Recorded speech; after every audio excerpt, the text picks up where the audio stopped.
तो हेलो मेरे प्यारे बच्चों, स्वागत है आपका मेरे यूट्यूब चैनल में, जहां आज हम स्टार्ट करेंगे कक्षा 10 का पहला पार्ट वास्तविक संख्याएं, जिसको कि आज हम फुल डिटेल में सॉल्व करेंगे।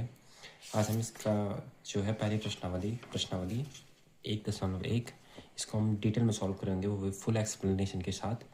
ऐसा हो नहीं सकता कि आपको समझ में ना आए, बस वीडियो के साथ बने रहें।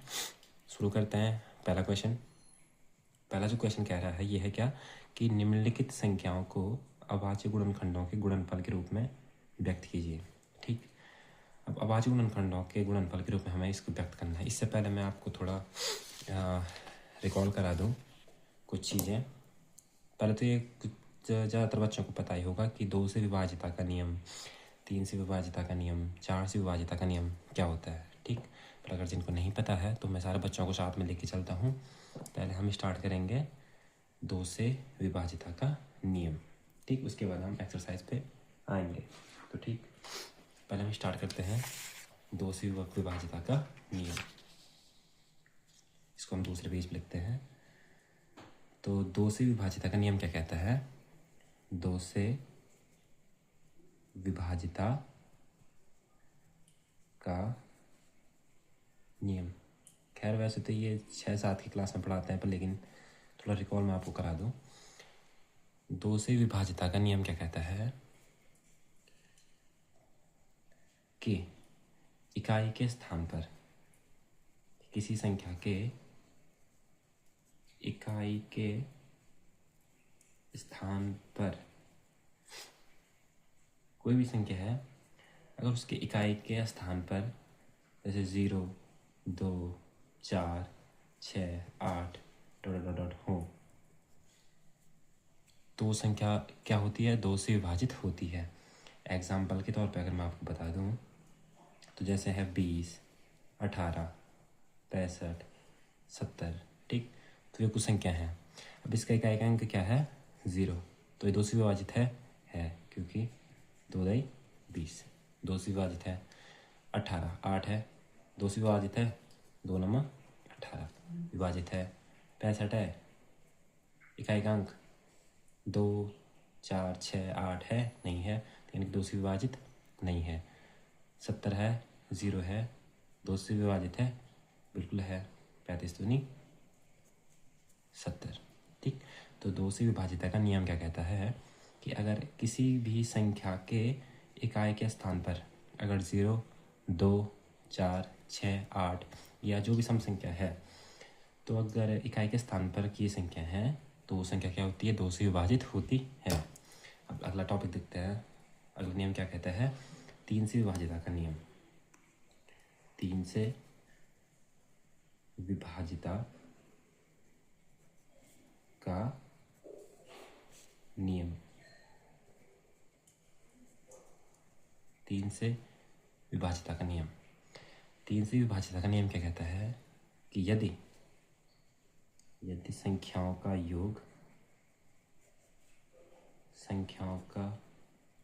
योग यदि 3 से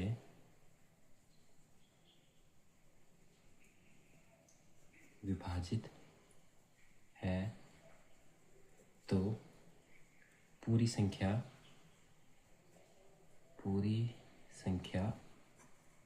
3 से विभाजित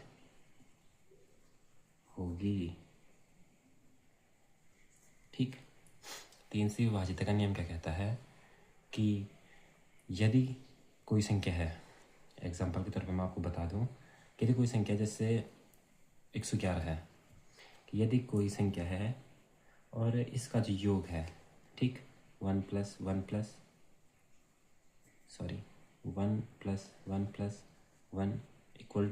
3, संख्याओं का योग करने पर अगर वह संख्या 3 से विभाजित होती है तो वो पूरी संख्या भी 3 से विभाजित होगी। ठीक, अगर किसी संख्या का योग करने पर वह संख्या 3 से विभाजित होती है तो पूरी की पूरी संख्या क्या होगी? 3 से विभाजित होगी। जैसे 111 3 से विभाजित होगी, ऑफ कोर्स होगी। देखते हैं, 3 तिया 9 बचा, 2 हुआ 21, 7 दिया 21। कोई दिक्कत नहीं होगी। 3 से विभाजित का नियम क्या कहता है कि संख्याओं का योग करने पर अगर वह संख्या 3 से विभाजित होती है तो वो पूरी की पूरी संख्या 3 से विभाजित होगी। ठीक, अब नेक्स्ट देखते हैं 4 से विभाजिता का नियम। 4 से विभाजिता का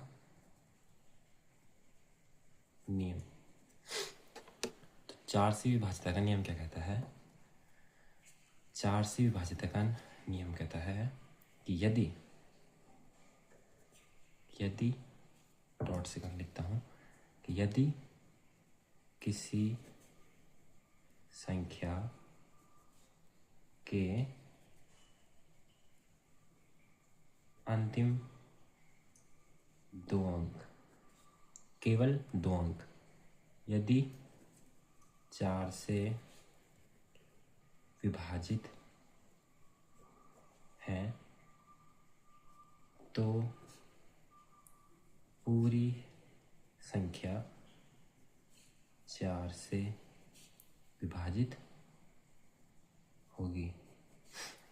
4 से विभाजिता का नियम क्या कहता है बच्चों कि यदि किसी संख्या के अंतिम 2 अंक यदि 4 से विभाजित हैं तो पूरी संख्या क्या होगी? 4 से विभाजित होगी।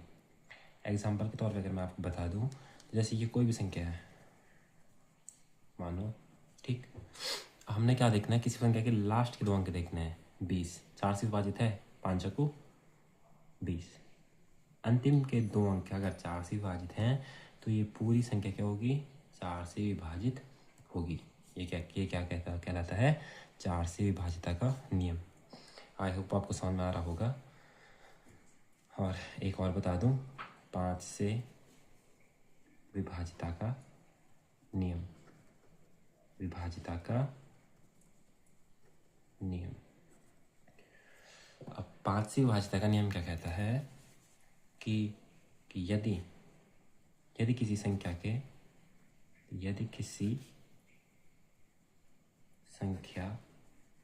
के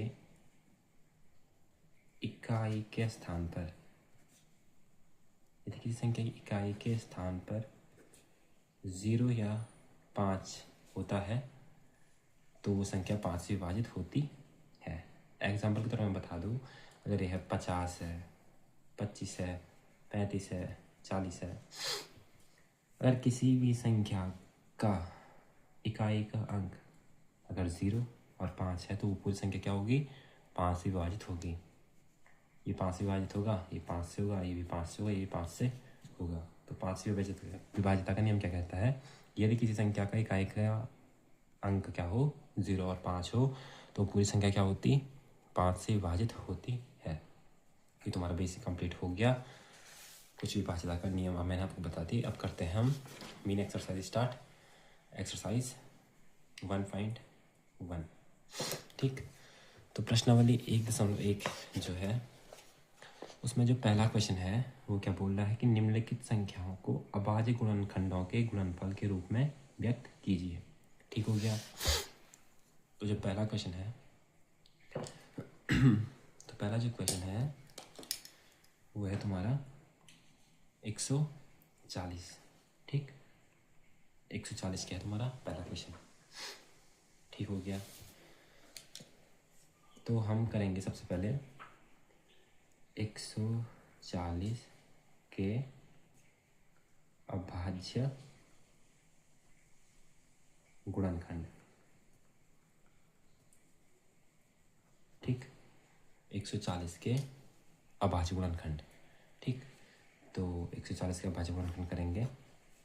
सबसे पहले सबसे छोटी संख्या से हम भाग देते हैं, तो 2 से भाग देंगे, 2 7 14, 0 का 0, 2 तिया 6 हुआ 10, 2 पंजा 10। ठीक, अब 5 का जाएगा, 5 7 35 और 7 एकम 7। तो हम 140 को हम क्या लिख सकते हैं?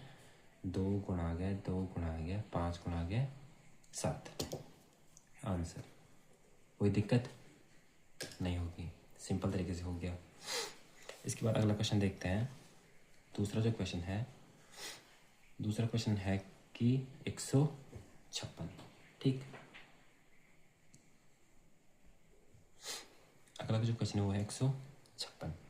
तो हम 156 के अभाज्य गुणनखंड करेंगे। ठीक, लिख देंगे 156 के अभाज्य गुणनखंड करने पर। ठीक, तो हमने 156 के अभाज्य गुणनखंड किए। तो सबसे पहले सबसे छोटी संख्या का हम भाग देंगे, 2 से डिवाइड करेंगे। 2 7 14 बचा 1 हुआ 16, 2 8 16। फिर अंतिम का अंक 8 है, फिर 2 से डिवाइड होगा। 2 3 6 बचा 1 हुआ 18, 2 9 18। अब किसका जाएगा? 3 का। 3 एकम 3, 3 3 9। अब लास्ट 13 का, 13 एकम 13। 156 को हम क्या लिख सकते हैं? 2 गुणा गए 3 गुणा गए 13। कोई दिक्कत? आसानी से ये सवाल हमारा बन गया। अगला जो क्वेश्चन है वो है तुम्हारा 3825। ठीक, इसको भी हम देख लेंगे। अब भाज्य गुणनखंड मिक्स करेंगे 3825 के। सबसे पहले सबसे छोटी संख्या से भाग देंगे। 2 से जाएगा नहीं, क्यों? क्योंकि इकाई का अंक क्या नहीं है, 0 2 4 6 8 नहीं है। तो हम इसमें देंगे 3 से डिवाइड। क्यों? क्योंकि इन चारों संख्याओं का योग करने पर जो संख्या आ रही है वो 3 से डिवाइड होगी। अगर हम देखें तो 8 और 3 11, 11 और 2 13, 13 और 5 18 और 6 3 18। यानी कि संख्या क्या हो रही है? 3 से डिवाइड हो रही है। तो ये पूरी की पूरी संख्या क्या होगी? 3 से डिवाइड होगी। तो अब देखते हैं, भाग देते 3 एकम 3। ठीक, 3 दूना 6 बचा 2 हुआ 22, 3 7 21 बचा 1 हुआ 15 और 3 पे 15। ठीक, उसके बाद फिर 3 का जाएगा 3 चक्कू 12। उसके बाद 3 दूना 6 बचा 1 हुआ 15, 3 पंजा 15। फिर आप जाएगा सीधे 5 का। 5 8 40 हुआ 2 25 और 5 पंजा 25। फिर 5 का जाएगा 5 एकम 5 हुआ बचा 3 हुआ 35, 5 7 35 17। तो एक अभाज्य संख्या है तो 17 एकम 17। तो हम 3825 को हम क्या लिख सकते हैं? 3 गुणा गया 5 गुणा गया 5 गुणा गया 17। कोई दिक्कत नहीं होगी। ये सवाल हमारा आसानी से बन गया। इसके हमने अभाज्य गुणनखंड कर दिए। अब जो अगला जो हमारे पास जो क्वेश्चन आता है वो है हमारे पास चौथा जो हमारे पास इसका जो पार्ट है वो क्या है? 5005। ठीक, 5005। अब हम 5005 के हम अभाज्य गुणनखंड करेंगे। 5 से हम इसको भाग देंगे। 5 एकम 5 0 0 5 एकम 5। अब सीधे जा रहे हैं इसमें 7 का। 7 एकम 7 बचा 3 हुआ 30, 7 चौको 28 बचा 2 हुआ 1, 7 3 21। फिर अब इसमें जाएगा सीधे 11 का। 11 एकम 11 बचा 3 हुआ 33, 11 3 33 और 13 एकम 13। 5005 को हम क्या लिख सकते हैं? 5 गुणा गया 7 गुणा गया 11 गुणा गया 13। कोई दिक्कत नहीं होगी। आते हैं नेक्स्ट क्वेश्चन पे। ठीक, अगला जो हमारे पास क्वेश्चन है वो है इसका जो 5वां जो पार्ट है हमारे पास 7429। थोड़ा टफ क्वेश्चन है। टफ क्या होना पर लिखने इसके भी हम उसी प्रकार से करेंगे। 7429। अब इसमें छोटी छोटी संख्या ऐसे अगर तुम देते रहोगे तो इसमें सीधे जा रहा है डायरेक्ट 17 का। ठीक, 17 चक्कू 68 बचा 6 हुआ 62, 17 3 51 बचा 11 हुआ 119 और 17 7 119। ठीक, अब इसमें सीधे जाएगा किसका? 19 का। 19 तो ना 38 बचा 5 हुआ 57, 19 दिया 57, ठीक। और एक 23 तो अभाज्य संख्या है, 23 से कम 23, तो 7429 का जो अभाज्य गुणनखंड होंगे वो होंगे क्या, 17 गुणा गए 19 गुणा गए 23। कोई दिक्कत है, परेशानी नहीं होगी, आसान से ये सवाल हमारा जो पहला जो प्रश्न है वो सॉल्व हो गया। अब आते हैं हम इसके नेक्स्ट क्वेश्चन पे, प्रश्न नंबर 2। तो प्रश्न नंबर 2 क्या कह रहा है हमसे कि पूर्णांकों के निम्नलिखित युग्मों के HCF और LCM ज्ञात कीजिए तथा इसकी जांच कीजिए कि किस चीज़ की जांच करनी है हमें, कि दो संख्याओं का गुणनफल बराबर HCF गुणा के LCM होता है, ठीक। इसकी हमें जांच करके इनको बताना है। तो देखते हैं क्वेश्चन नंबर 2। तो क्वेश्चन नंबर 2 क्या है, जो प्रश्न संख्या 2 है उसका जो पहला जो हमारे पास जो पार्ट है वो है क्या, 26 और 91। अगर आपको समझ में आ रहा है तो एक लाइक और एक सब्सक्राइब जरूर कीजिएगा। तो क्वेश्चन आते हैं 26 और 91 पे, ठीक। तो बोल क्या रखा है हमें, हमसे कहा है कि हमें क्या करना है, युग्मों के HCF और LCM पहले याद करना है, उसके बाद जांच करनी किसी चीज़ की दो संख्याओं का गुणनफल क्या होता है, HCF गुणा के LCM है कि नहीं है, ठीक। ये हमें जांच करनी है, ठीक। तो पहला जो क्वेश्चन है 26 और 91। तो हम सबसे पहले 26 के क्या करेंगे, अभाज्य गुणनखंड करेंगे, और एक साइड 91 के क्या करेंगे, अभाज्य गुणनखंड करेंगे। 6 है तो 2 से 2 एकम 2, 2 दिया 6, 13 कम 13, ठीक हो गया। 91 में किसका जाएगा, सीधे 7 का, 7 एकम 7 और 2 हुआ 21, 7 दिया 21, 13 कम 13। कोई दिक्कत, सबसे पहले हमें क्या करना है, अभाज्य गुणनखंड करने हैं दोनों के। तो 26 का क्या आया अभाज्य गुणनखंड, 2 गुणा गया 13, हम 1 लिख सकते हैं, कोई फर्क पड़ेगा नहीं पड़ेगा। 91 के भी हम लिख देंगे 7 गुणा गया 13 गुणा गया 1, ठीक। वैसे लिखते नहीं है लेकिन लिखेंगे भी तो क्या फ़र्क पड़ेगा, 1। तो इतना होने के बाद आगे बढ़ते हैं, हमें याद करना है HCF, ठीक। तो HCF क्या होता है, दोनों संख्याओं के हमने क्या लिख दिए, अभाज्य गुणनखंड लिख दिए, और हमें वो संख्या हमें ज्ञात करनी है जो दोनों में मौजूद होगा, जो 26 में भी और 91 में दोनों में उपस्थित है। जैसे कि क्या है, 13 कॉमन है दोनों में, तो एक संख्या 13 हो गई और एक हो गया, तो 13 कम 13 हो गया, तो हमारा HCF क्या हो गया, 13। HCF ज्ञात हो गया, क्या किया, अभाज्य गुणनखंड किए, जो दोनों में उपस्थित होगा वो होता है तुम्हारा क्या, HCF, ठीक।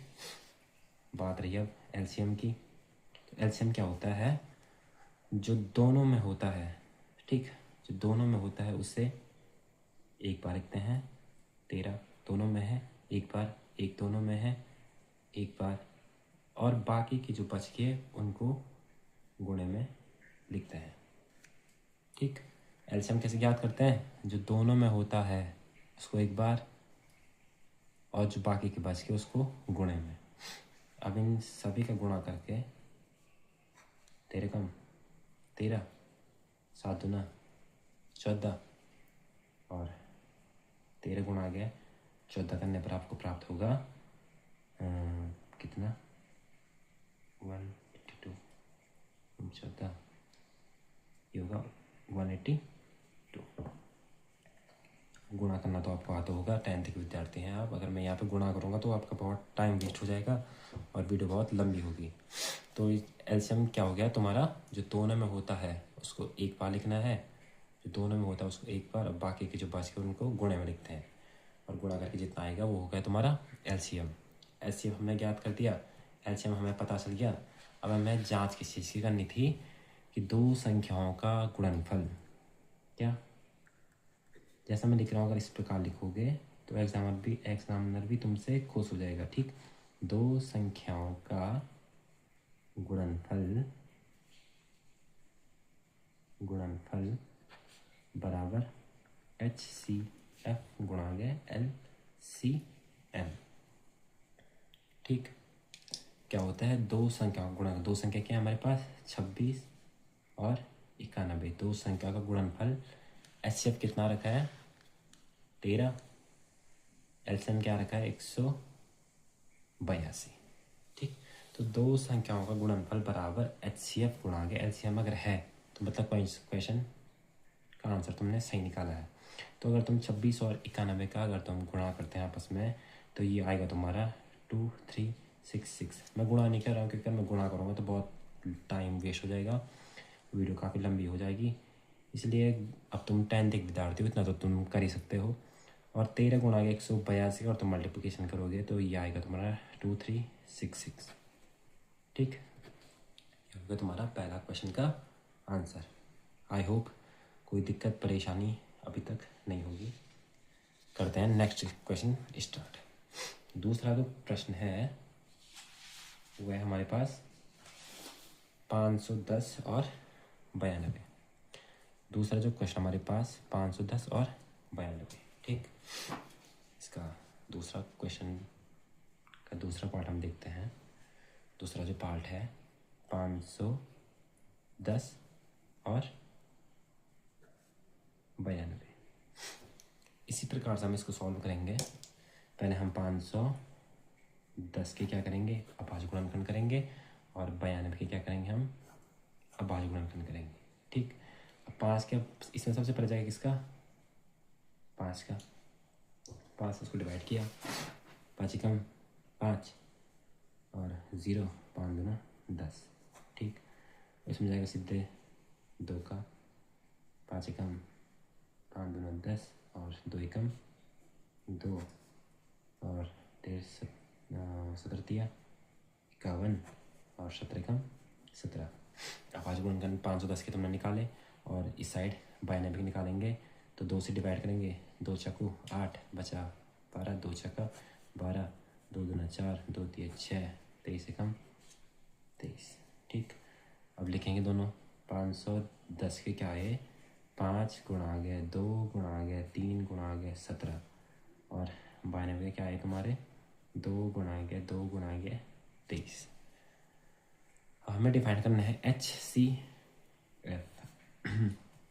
HCF क्या होता है, जो दोनों में होता है, एक एक जोड़ी हमें बनानी है, जो दोनों में होता है उसको एक बार लिखते हैं।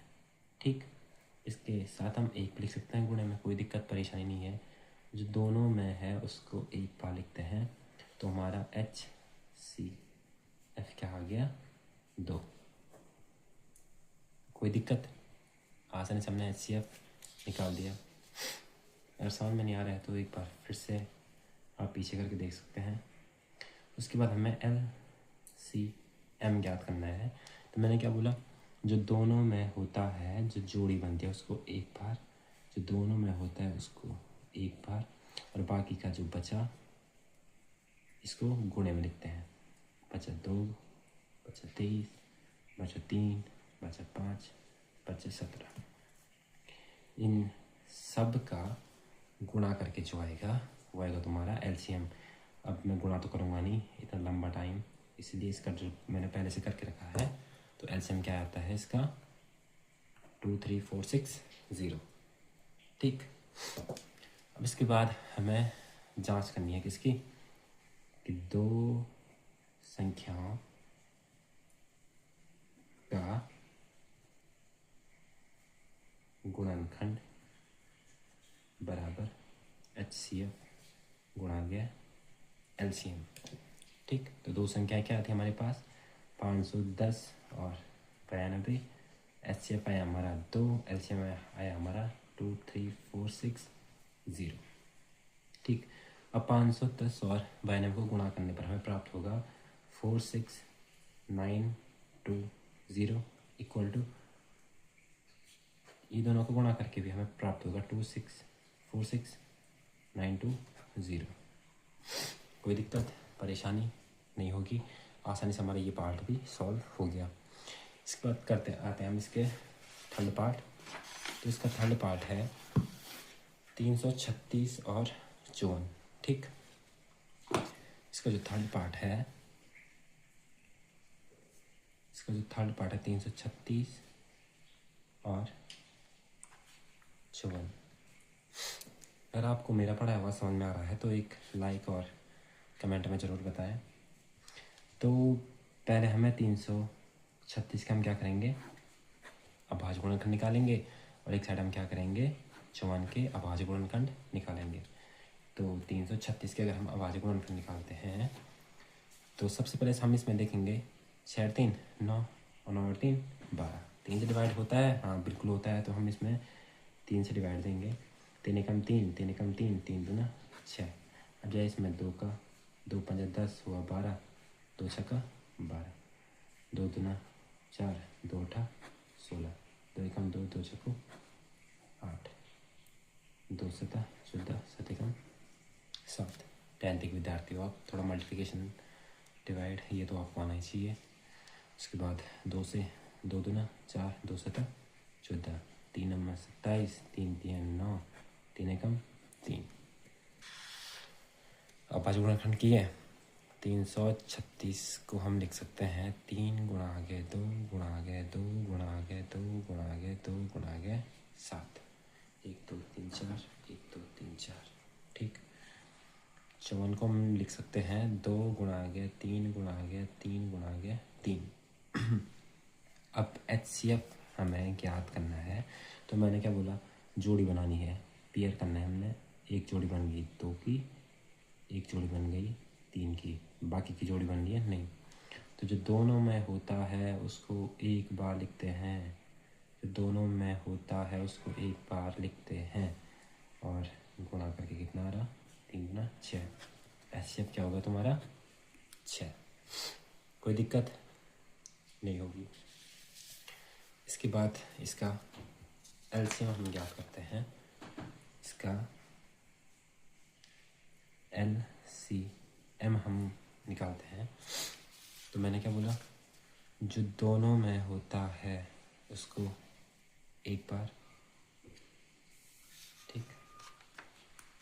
LCM हम इसकी बात करें अगर, तो जो दोनों में होता है इसको एक बार, जो दोनों में होता है उसको एक बार, और बाकी का जो बच गया उसको क्या लिखना, गुणे में लिखना है। 3 गुणा गया 3 गुणा गया 2 गुणा गया 2 गुणा गया 2 गुणा गया 7। अब इस सारे को गुणा करके जितना आएगा वो आएगा तुम्हारा क्या, LCM। तो ये टोटल आएगा 3024। ये हो गया तुम्हारा LCM। अब हमें जांच किस चीज़ की करनी है कि दो संख्याओं का गुणनफल बराबर होता है किसके, HCF गुणा गया LCM के। ठीक, अब दो संख्या क्या हमारे पास, 336 और 54, और HCF आया था हमारा 6 और LCM आया था हमारा 3024। ठीक, अब हम 336 और 54 का जब हम मल्टीप्लिकेशन करेंगे तो आएगा हमारे पास 18144, और हम 6 का गुणा अगर 3024 के साथ करेंगे तो ये हमें प्राप्त होगा 18144। कोई दिक्कत परेशानी नहीं होगी, ये क्वेश्चन में हमारा आसानी से बन गया। अब आते हैं इसके नेक्स्ट क्वेश्चन में, क्वेश्चन नंबर 3। अब क्वेश्चन नंबर 3 क्या कह रहा है कि अभाज्य गुणनखंडन विधि द्वारा निम्नलिखित पूर्णांकों के HCF और LCM ज्ञात कीजिए। ठीक, अभाज्य गुण, बस क्या ही परिवर्तन क्या हुआ, ऊपर 2 संख्या दे रखी थी या 3 दे रखा है, करना में सेम वैसे ही है। ठीक, आते हैं हमें क्वेश्चन नंबर 3 के पहले प्रश्न पे। तो पहला जो प्रश्न है, प्रश्न नंबर 3 का प्रश्न संख्या 3, प्रश्न संख्या 3 का जो पहला जो हमारे पास क्वेश्चन है वो है क्या, 12, 15 और 21। ठीक, डिजिट ज़्यादा संख्याएं तो ज़्यादा हो रखी हैं, नियम वही है सभी के लिए। पहले हम 12 के निकालेंगे अभाज्य गुणनखंड, फिर 15 के निकालेंगे अभाज्य गुणनखंड, और फिर लास्ट 21 के निकालेंगे। 12 का निकाला, 2 छक्का 12, 2 तिया 6, 3 एकम 3, 3 पंजा 15, 5 एकम 5, और 3 सता 21, 7 एकम 7। कोई दिक्कत परेशानी नहीं होगी। सेम वही तरीके से 12 का लिखा, 2 गुणा हो गया 2 गुणा हो गया 3, 15 का लिखा 3 गुणा हो गया 5, 21 का लिखा 3 गुणा हो गया 7। अब ऊपर क्या था, जो दोनों में हो, जो अब यहाँ क्या होगा, जो तीनों में उपस्थित होगा वो होगा तुम्हारा HCF, वो होगा तुम्हारा HCF। जो तीनों में मौजूद है वो होगा तुम्हारा HCF। और LCM कैसे ज्ञात करते हैं, कि जो तीनों में हो उसको एक बार, और बाकी के जो बच गए उनको गुणा करने पर जितना प्राप्त होगा वो होगा तुम्हारा LCM। ठीक, इन सारे को अब मैं गुणा इसलिए नहीं कर रहा क्योंकि वीडियो करना बहुत लंबी चली जाएगी। अब 10 के विद्यार्थी इतना तुम कर लोगे। ठीक, तो इनका गुणा करने से क्या हो रहा है, 420। ठीक, कोई दिक्कत परेशानी नहीं होगी। हमने अभाज्य गुणनखंड बिंदु द्वारा क्या कर दिया, इनके HCF और LCM दोनों ज्ञात कर दिए। कोई टफ था? बिल्कुल नहीं। अगर समझ में आ रहा है तो एक लाइक ज़रूर करना। ठीक, मुझे पता चल जाएगा कि मैं पढ़ा कैसे रहा हूँ। अब जो क्वेश्चन नंबर 2 है, इसका जो सेकंड जो पार्ट है वो है क्या तुम्हारा 17, 23 और 29। अब यहाँ पे आप देख सकते हैं कि जो 17 है ये भी अभाज्य संख्या है, जो 23 है ये भी अभाज्य संख्या है, और जो 29 है ये भी अभाज्य संख्या है। अब भाज्य अभाज्य संख्या तो आपको इतना तो पता हो गया है कि भाज्य संख्या किससे कहते हैं, कि वे संख्या हैं जिनके जो गुणनखंड होते हैं वो 2 या 2 से अधिक होते हैं, वो भाज्य संख्या कहलाती है। और अभाज्य क्या होता है, जो केवल स्वयं और 1 से विभाजित होती हैं, वो क्या कहते हैं, अभाज्य संख्याएं कहलाती हैं। अभी तीनों के तीनों जो क्या है, ये क्या है, अभाज्य संख्या है। ठीक,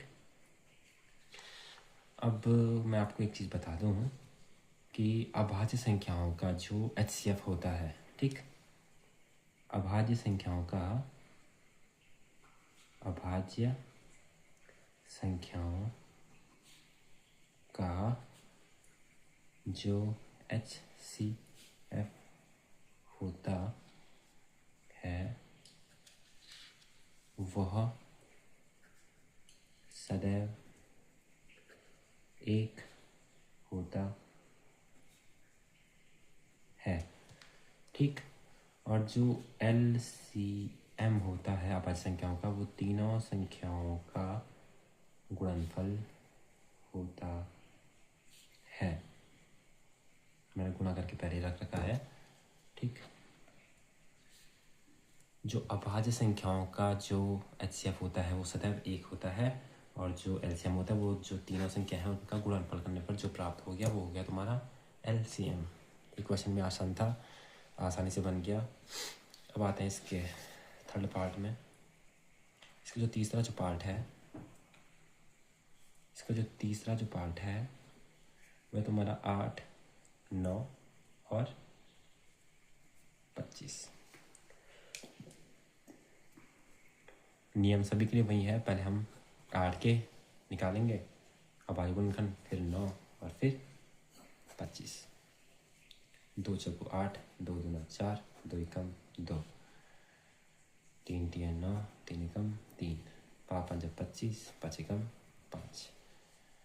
8 के निकल गए 2 गुणा गए 2 गुणा गए 2, 9 के निकल गए 3 गुणा गए 3, 5 का निकल गया 5 गुणा गए 5। अब आप देख सकते हैं इसमें कोई भी चीज़ कॉमन नहीं है, पर हम गुणे में 1 लिख सकते हैं, ज़रूर लिख सकते हैं। तो तीनों में कॉमन क्या है, 1, तो इसका HCF क्या हो गया, 1 हो गया। कोई दिक्कत परेशानी नहीं होगी। और इनका LCM क्या होगा, जो तीनों में है उसको एक बार, और बाकी का जो बच गया 2 गुणा आ गया, 2 गुणा आ गया, 2 गुणा आ गया, 3 गुणा आ गया, 3 गुणा आ गया, 5 गुणा आ गया, 5। इन सभी संख्याओं का गुणा करने पर प्राप्त हो गया हमें 1800। ठीक, ये हो गया तुम्हारा एलसीएम। हमने अभाज्य गुणनखंड विधि द्वारा इनका एचसीएफ भी फाइंड कर दिया और एलसीएम भी फाइंड कर दिया।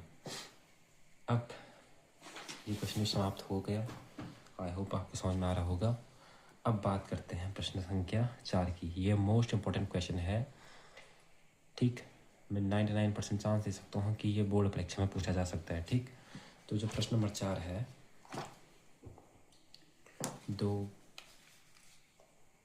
ये है प्रश्न संख्या 4। जो ये प्रश्न संख्या 4 है वो क्या कह रहा है इसमें कि एचसीएफ क्या है, 306 और 657, ये 2 संख्या दे रखी हैं। जो एचसीएफ है वो 9 दिया है और हम जो एलसीएम हमें ज्ञात करना है। ठीक, एचसीएफ दे रखा है, 2 संख्याएं भी दे रखी है और एलसीएम ज्ञात करना है। हम जानते हैं, क्या जानते हैं हम, कि पहले दिया है लिखते हैं, एक सिस्टमेटिक तरीके से हम करते हैं। दिया है एचसीएफ क्या दे रखा है हमें, 9। ठीक, प्रथम जो संख्या दे रखी है हमारे पास, प्रथम संख्या 306, द्वितीय संख्या 657 और हमें एलसीएम हमें क्या करना है, ज्ञात करना है। कोई दिक्कत नहीं होगी। हम जानते हैं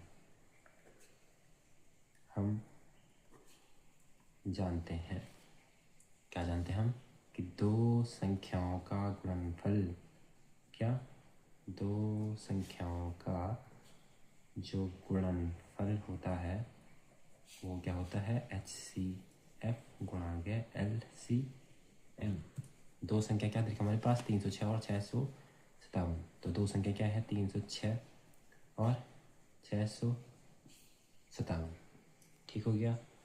और एचसीएफ क्या दे रखा मेरे पास, 9 और एलसीएम हमें क्या करना है, ज्ञात करना है।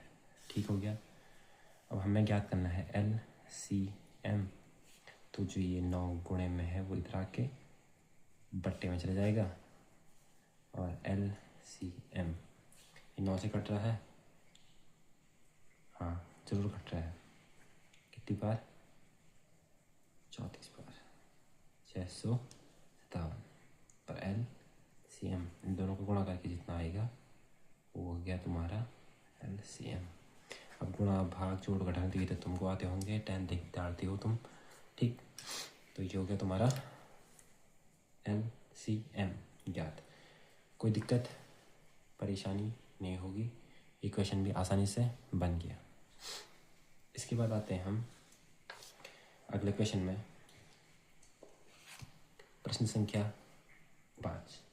ठीक, जो क्वेश्चन नंबर जो 5 है वो क्या कह रहा है कि जांच कीजिए कि क्या किसी प्राकृतिक संख्या n के लिए संख्या 6 की पावर n अंक 0 पर समाप्त हो सकती है। हमें इनको बताना है। ठीक, कि किसी प्राकृतिक संख्या n के लिए क्या संख्या 6 की पावर जो n है वो अंक 0 पर समाप्त हो सकती है। क्वेश्चन नंबर कितना है ये, 5। प्रश्न संख्या 5। तो हमें दे रखा है 6 की पावर n। अब 6 की पावर n की जगह अगर हमें वो 10 की पावर n देता, 12 की पावर n देता, 15 की पावर n देता, इससे कोई फ़र्क नहीं पड़ता है। हमें इन ऐसे क्वेश्चन में हमें एक नियम याद रखना है। ठीक, एक रिज़ल्ट हमें क्या रखना है, याद रखना है। इस रिज़ल्ट के अनुसार, ठीक, कि यदि डॉट्स रेड से लिखता हूँ कि यदि कोई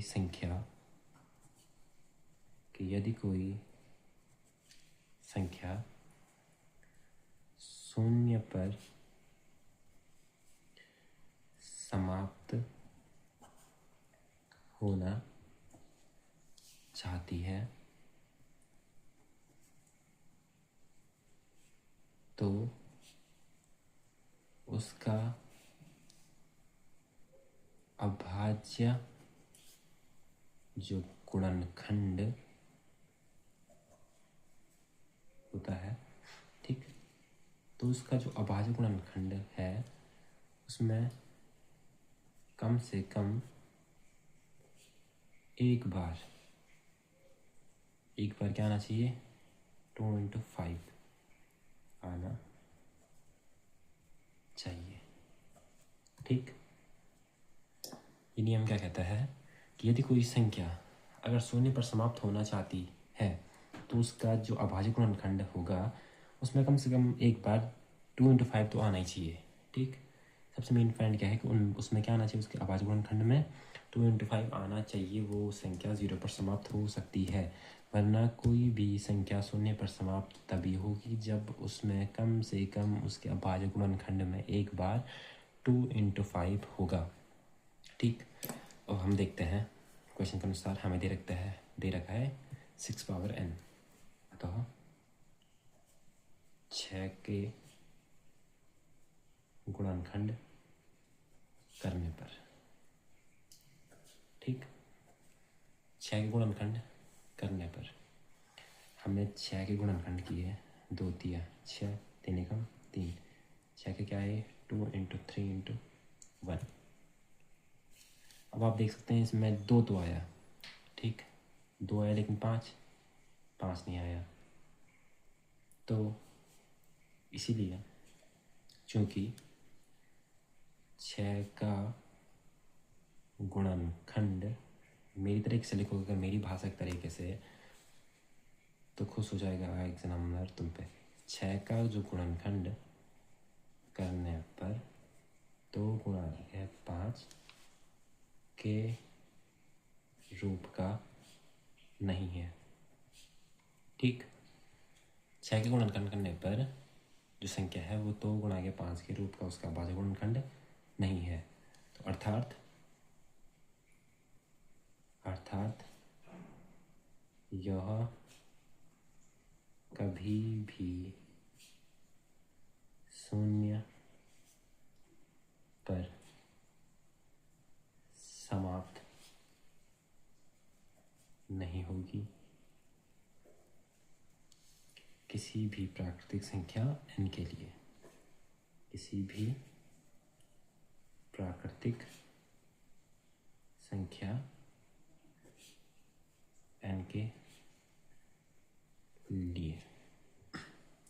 ठीक, ये हो गया तुम्हारा क्वेश्चन नंबर जो 5 है, आसानी से हो गया। ये भाषा याद रखना, ठीक, यदि कोई संख्या, ये रिजल्ट है, ये एक नियम है, ठीक, इसको तुम याद करना कि यदि कोई संख्या अगर शून्य पर समाप्त होना चाहती है तो उस संख्या का अगर हम अभाज्य गुणनखंड करेंगे तो उसमें एक ना एक बार 2×5 आना चाहिए, वही संख्या 0 पर समाप्त होगी। ठीक, अब हमने 6 के गुणनखंड किए तो इसमें 2 तो आए, लेकिन 5 कहाँ है, 5 है नहीं है। तो चूँकि 6 का गुणनखंड करने पर 2×5 के रूप का नहीं है, अर्थात यह कभी भी शून्य पर समाप्त नहीं होगी किसी भी प्राकृतिक संख्या n के लिए। ठीक, आसानी से हमारा क्वेश्चन नंबर 5 भी हमारा बन गया। अब आते हैं हम नेक्स्ट क्वेश्चन में। ठीक, तो अगला जो प्रश्न है हमारे पास, प्रश्न नंबर 6 की व्याख्या कीजिए कि 7×11×13 और 7×6×5×4×3×2×1 5 भाज्य संख्याएं क्यों है। क्या पूछ रहा है कि ये भाज्य संख्याएं क्यों है, व्हाट इज दिस। ठीक, वाई, क्यों है ये संख्या भाज्य संख्या है, ये हमें बताना है। ठीक, प्रश्न नंबर जो 6 है, प्रश्न संख्या जो 6 है, बताना है कि क्यों है वो भाज्य संख्या है, क्यों। ठीक, तो आप जानते हैं भाज्य संख्या है, आप ये बताना पड़ेगा, कोई बात नहीं, तुम्हारा भाई तुम्हारे साथ है। तो भाज्य संख्या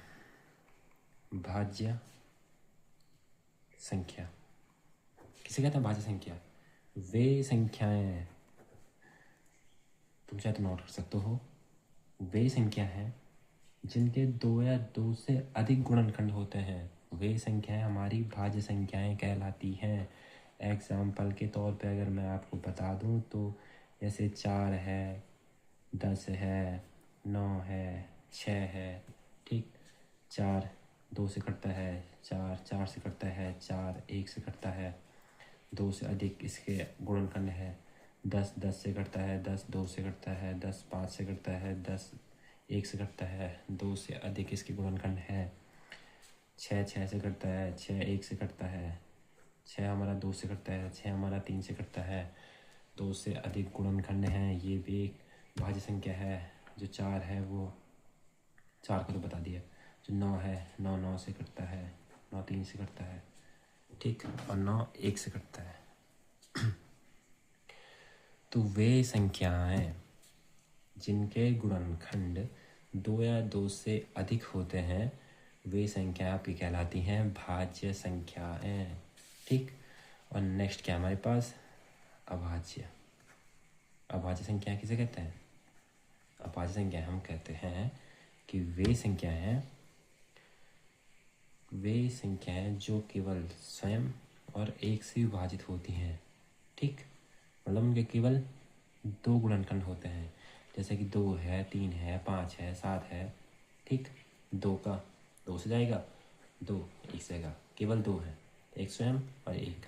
3 है, 3 3 से जाएगा, 1 से जाएगा, 5 5 से जाएगा, 1 से जाएगा, 7 7 से जाएगा और 1 से कटेगा। तो वे संख्याएं जो केवल स्वयं और एक से विभाजित होती हैं वो अभाज्य संख्याएं और उनके गुणनखंड केवल 2 होते हैं, ठीक। ये हो गया तुम्हारा अभाज्य संख्याएं। तो अब हमसे जो ये क्वेश्चन में क्या बोल रहा है, प्रश्न संख्या 6 में, कि व्याख्या कीजिए कि ये और ये भाज्य संख्याएं क्यों हैं। अब भाज्य संख्याएं क्यों पूछ रहा है, तो भाज्य संख्याएं क्यों, मतलब हमें क्या बताना है इसको कि यह कैसी संख्या है। हमें इसको बताना है कि ये कैसी संख्या है, इनके 2 या 2 से अधिक इनके क्या है, गुणनखंड है, इसलिए ये क्या है, भाज्य संख्या है। पहली जो संख्या है वो है क्या, 7 गुणा गए 11 गुणा गए 13 धन 13। कॉमन ले सकते हैं हम, 13 कॉमन ले लिया, बचा 7 गुणा गए 11 गुणा गए 1 धन 13। 11 सता नहीं, अब 1 बचेगा, कॉमन ले लिया ना बाहर, तो बचा +1 और 11 सता 77, 70 कम 77 धन 1 और 13 70 1 78, ठीक। अब आप यहीं पे देख सकते हैं कि जो ये संख्या है, अगर हम इसे मल्टीप्लाई 1 पे लिखते हैं, ठीक, तो क्या हो गया, ये 13 गुणा गया 78 गुणा गया 1। पहला गुणनखंड ये हो गया, दूसरा ये हो गया, तीसरा ये हो गया। हमने दिखा दिया कि इसके क्या है, 2 से अधिक इसके गुणनखंड हैं, तो इसीलिए यह संख्या क्या है, भाज्य संख्या है। चूँकि संख्या के गुणनखंड 2 से अधिक हैं, इसीलिए यह एक भाज्य संख्या है, ठीक। ये भी हो गया। अगली जो संख्या है हमारे पास वो है क्या, 7 गुणा गया 6 गुणा गया 5 गुणा गया 4 गुणा गया 3 गुणा गया 2 गुणा गया 1 धन 5। 5 कॉमन लिया, अंदर बचा तुम्हारा 7 गुणा गया 6 गुणा गया 4 गुणा गया 3 गुणा गया 2 गुणा गया 1 धन 5, और इन सब गुणा करके आएगा 1008 धन 1, और यह होगा तुम्हारा 1009। मल्टीप्लाई में 1 लिख सकते हैं, तो अब एक गुणनखंड ये हो गया, दूसरा ये हो गया, तीसरा ये हो गया। अब चूंकि संख्या के गुणनखंड